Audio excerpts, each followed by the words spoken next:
Okay, so let's suppose you're ventilating somebody with pressure control and you put them on an inspiratory pressure of 20, inspiratory time of 0.5, FiO2 of 50%, PEEP of 5, and a rate of 15.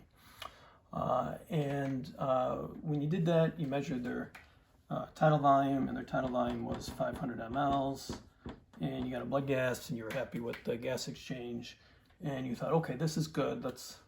We think 500 mLs is the right tidal volume for this patient. Let's keep it like that. But then something might change.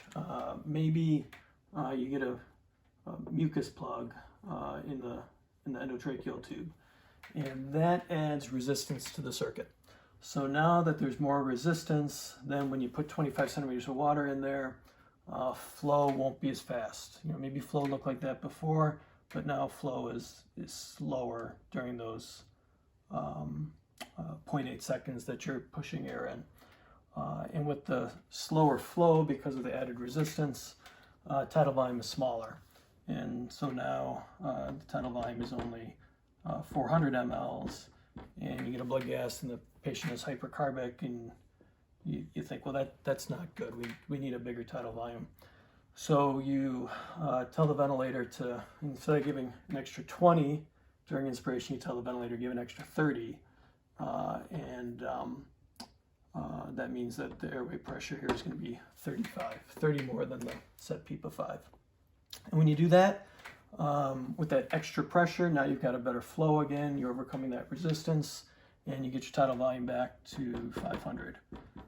And so you're happy again.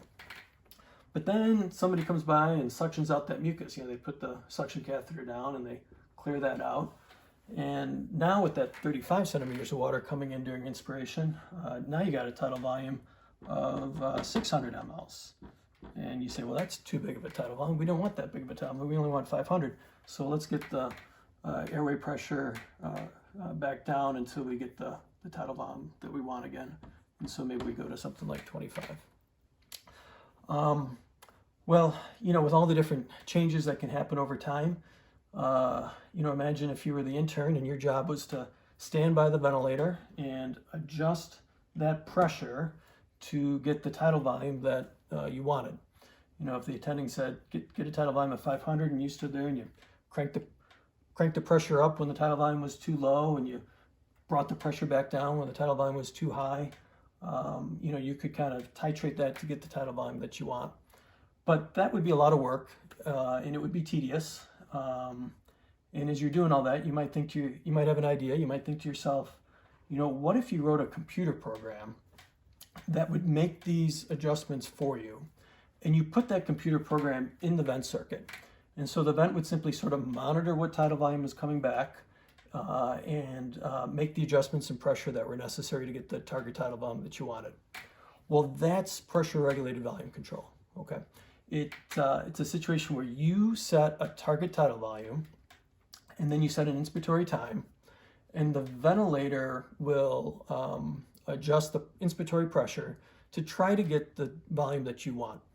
There might be some breaths that are bigger, there might be some breaths that are smaller, but the ventilator will have an algorithm to sort of account for that and make adjustments over time to try to hit your target tidal volume.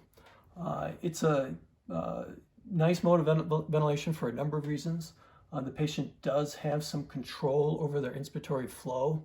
The more during that inspiratory time when the ventilator is putting the pressure in, the more they contract their inspiratory muscles, then the lower the pressure in the alveoli and the greater the flow that comes in. There are trade-offs involved with all of these different modes of mechanical ventilation, but this can be very comfortable for patients, and it does have certain advantages, and so it's become pretty popular for those reasons. We'll talk about some of the issues that come up in later videos. In our next video, we'll talk about pressure support. That's very similar to pressure control, but we'll talk about how it's different.